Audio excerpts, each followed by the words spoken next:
welcome to Take Your Territory with Jamie Rohrbaugh. This is the podcast where I encourage you to go out and take your dream, receive your destiny from the Lord Jesus, the destiny that He planned for you before the foundation of the world. This is the territory that God has ordained for your life. It's a big dream that you have, and it can happen. Every good thing is waiting for you, and today we're going to talk about making that visible in your life.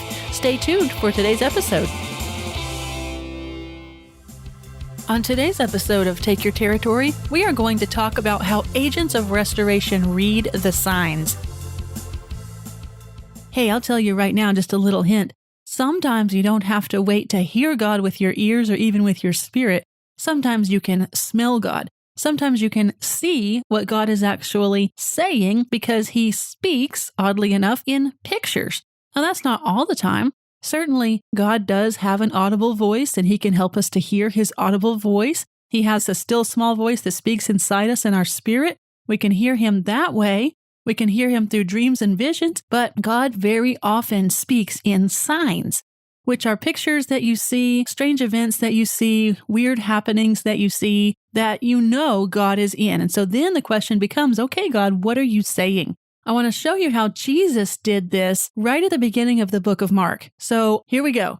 In Mark chapter 1, verses 16 to 18, it says, "Passing alongside the Sea of Galilee, He saw Simon and Andrew, the brother of Simon, casting a net into the sea, for they were fishermen. And Jesus said to them, 'Follow me, and I will make you become fishers of men.' And immediately they left their nets and followed Him."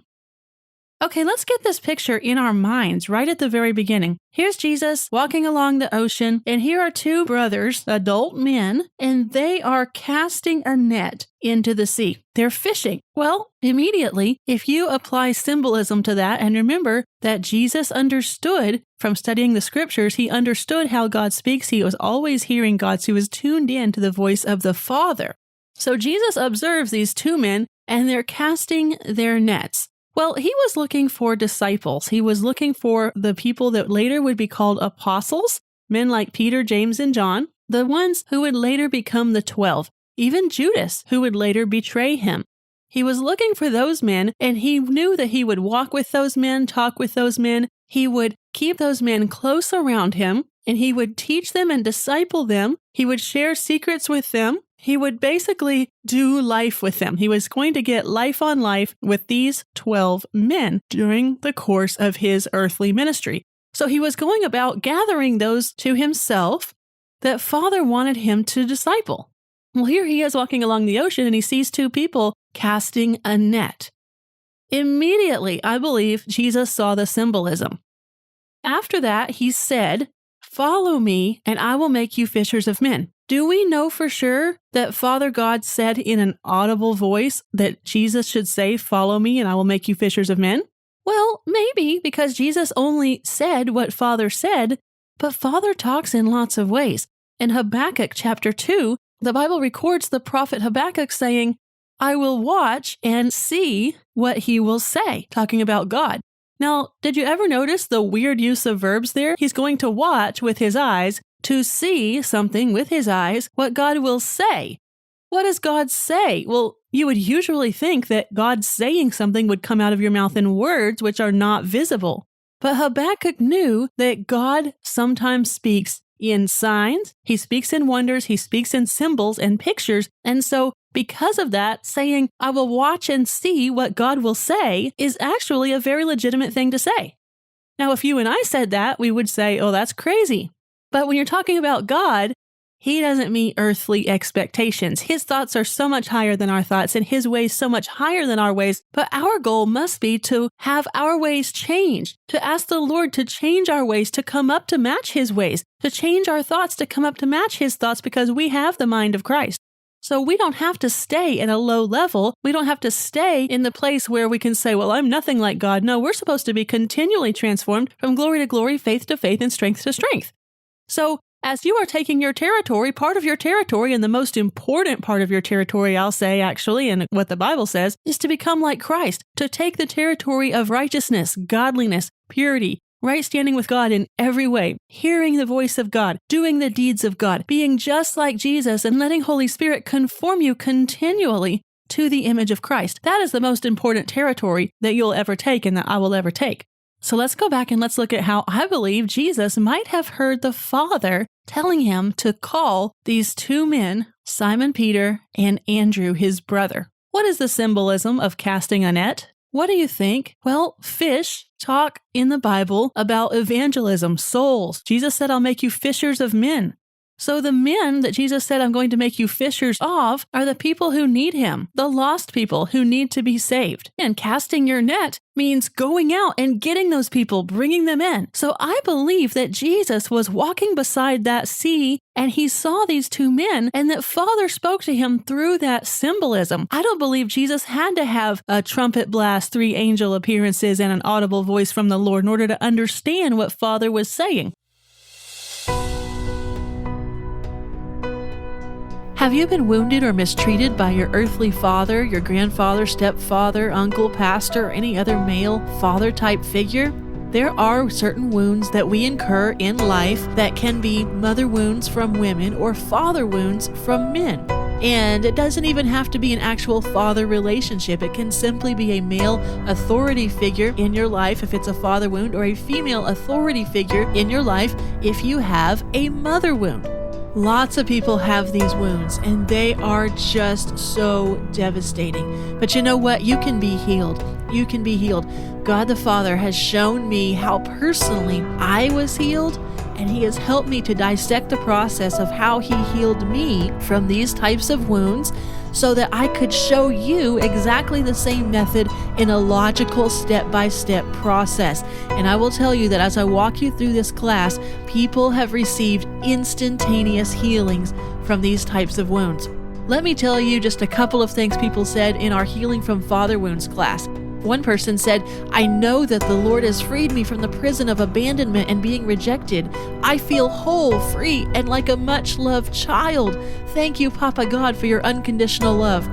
That sister said that testimony when she came into the class feeling the opposite. She came into the class deeply hurt, but she left the class feeling free and loved. Another person said, I feel like a huge load lifted and I'm so grateful. Someone else said, thank you so much, such a gift. I actually felt like I was in a courtroom where the papers were signed and I was officially adopted by the perfect Father. I'm so grateful. These testimonies all happened from people who sat in my class about healing from father wounds, and this class is available to you by recording still today.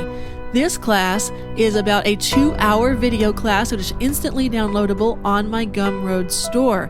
In it, I teach signs and symptoms of father wounds. Hey, you may be surprised that some of the things in your life that have been dysfunctional are actually because of father wounds. You might never have connected some of these dysfunctions with father wounds, but I show you how it works in this class. I talk about how to separate your perception of Father God and your relationship with Him from your experience with your earthly father. I talk about how to begin receiving your fathering from Father God, what is the Father's blessing and why it's necessary, and we walk through the first steps of spiritual healing from father wounds on the video during the class. And I actually have included with this class the teaching notes, some extra bonus materials, and everything you need to walk through the process the Lord used to heal me from father-type wounds. Okay? This class is instantly downloadable and it is powerful. You can find it today on my Gumroad store at gumroad.com/from his presence, and just type the word Father in the search bar and this Healing from Father Wounds class will pop right up. Or you can also find it on my website by clicking on Store on my menu, and it'll take you right to my Gumroad store. And I will tell you a little secret. If you want to use the coupon code podcast at checkout, that's PODCAST, podcast, no quotes, no capital letters, nothing, just plain old podcast, it will give you 25% off my Healing from Father Wounds class. It is a powerful class. It is worth your investment in your own healing. Grab it today, get 25% off using the coupon code podcast, and you will be glad you did.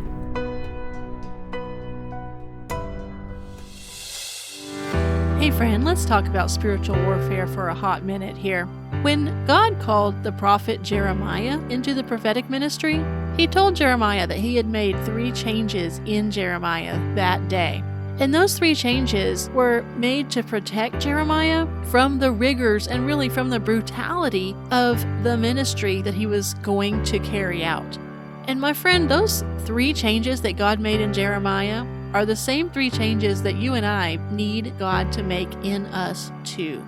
Because God said to Jeremiah that these changes were going to ensure that the enemy couldn't beat him and that God would deliver him and they were going to protect Jeremiah. Well, any kind of ministry can be brutal, but I have a teaching on this where the Lord just gave me a lot of revelation about how to survive the brutal parts of ministry, how to set up boundaries, how to protect yourself in your ministry as you are operating in the prophetic. And this is really for anybody. You don't have to be a full-time vocational minister. You don't have to have a church job. You don't have to be ordained, and you don't have to have a title. You can just be a person who hears God and who wants to serve the Lord. If so, then these promises are for you.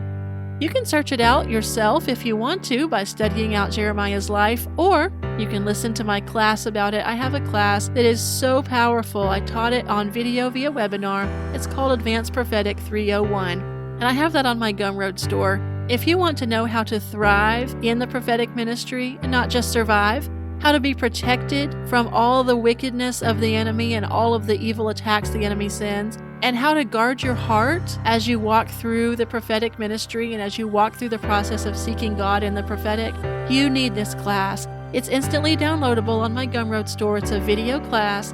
It's very affordable, and it's going to help you so much. Please check it out today. I'll put the link in the show notes. Our store is gumroad.com/from his presence. And the name of the class is Advanced Prophetic Ministry 301. It's going to be a blessing to your life. Be sure to grab it today. So immediately Jesus said, "Follow me," because he saw in the symbolism, the signs that Father God was speaking to him in. I want you to take these 2 men with you. These are the 2 I'm calling.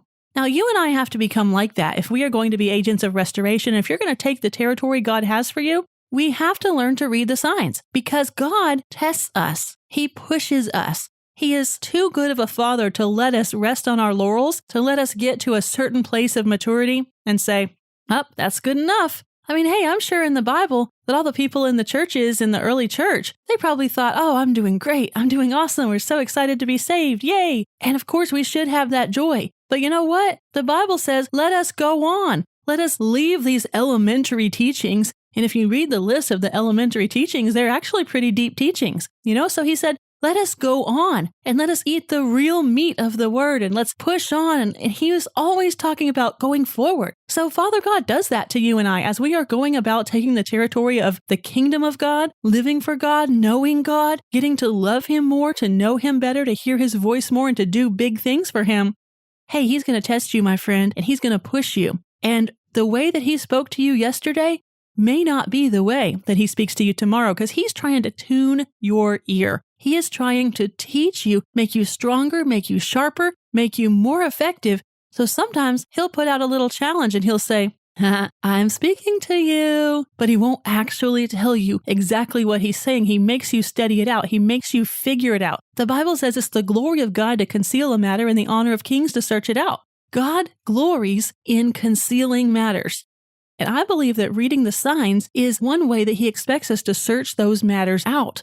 Because he's showing us very clearly what his will is. He's showing you right now in some area what he wants you to do. He's showing you what decision he wants you to make, but he's not telling you with an audible voice the easy way that it would be for you to hear that. He's not maybe even telling you in your journaling time in the morning.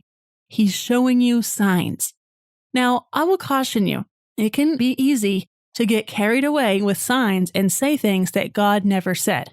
In the past, I have had people tell me based on certain, quote, signs, who they thought I should marry. Of course, this was when I was single many years ago, and other things like that. That is not how God works. When there is a major decision to be made, God will speak to you about it, and he'll confirm it over and over in multiple ways. So you don't ever need to say or even believe, hey, so-and-so told me that this is a sign I'm supposed to marry that person, or I'm supposed to quit my job, or I'm supposed to move to a different city. I'm supposed to sell everything. No, if you were supposed to do that, God would tell you, and he would tell you over and over, and it would be crystal clear, and you would have peace about it. So don't get all carried away on signs and take it to something that is not biblical. The Bible says that God will speak to you clearly. He says, my sheep hear my voice and they know me and they follow me. So you do not need a human priest. You have the ultimate priest, Jesus Christ.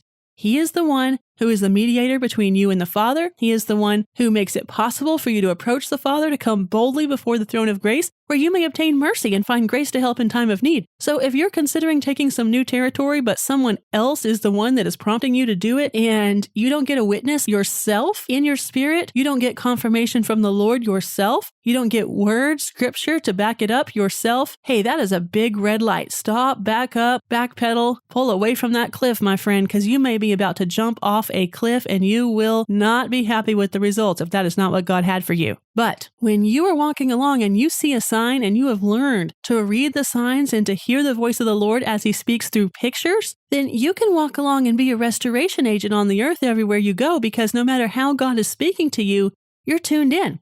You can hear him. You understand his symbolic language. And that is what it's all about, just being so in tune with the voice of the Father that nothing else matters but simply hearing him and doing what he says, even when his voice comes in visible format in a picture instead of a spoken word.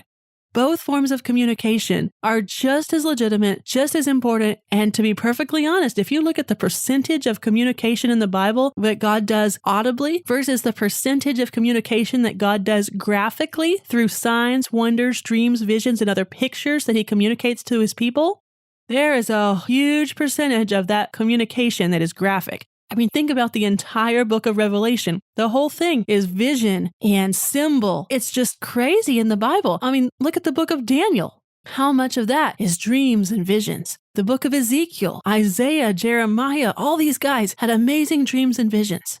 So I want you today to be on the lookout for the visible voice of God, the voice of God communicating something to you in signs, where the same way that Jesus was walking along the sea and saw Andrew and Peter, then called Simon, casting their nets, and to Jesus immediately that means these people are ministers. He's reading the signs, he's reading the symbols, and he's saying these are the ones that God wants me to call because they are physically representing through symbolism what God is asking me to call them to do. He saw that sign, he read that sign. I'm asking you today to be on the lookout and say, Father God, in Jesus' name, help me read your signs. Help me understand your signs. Help me understand what you're saying. And after I understand it, give me confirmation after confirmation from your scriptures to help me know that I heard you correctly and that I understand your visual language. Now let me pray for you. Father God, in Jesus' name, I release into my friend right now and impart by your Spirit understanding, wisdom, and revelation in the knowledge of you and the ability to hear your voice as you speak graphically, the ability to understand your voice as you speak through signs and pictures and visions and dreams. Father, I just impart the understanding and the revelation into them. I ask that you would give them a determination, give my friend right now an ability to study out the signs and to understand them and help them to refuse anything that is not from you, God. Help them to refuse any interpretation that's not from you, but to constantly study things out in accordance with your word, because your word says, Father, to the law and to the testimony, if they speak not according to this word, it is because there is no light in them. Thank you, Father. We bless you. We thank you for this understanding. Give them an alertness, a sensitivity towards your signs and your graphic voice. Thank you, Lord. In Jesus' name, amen. Hey, thanks for listening today, my friend. Please catch us on our websites at FromHisPresence.com, where I write about prayer, prophetic words, and powerful encouragement, prophetic encouragement, and also at overnotunder.com, where I write about how to do supernatural wealth and abundance God's way. Have an awesome day. Thanks for listening, and we'll see you soon. Bye-bye.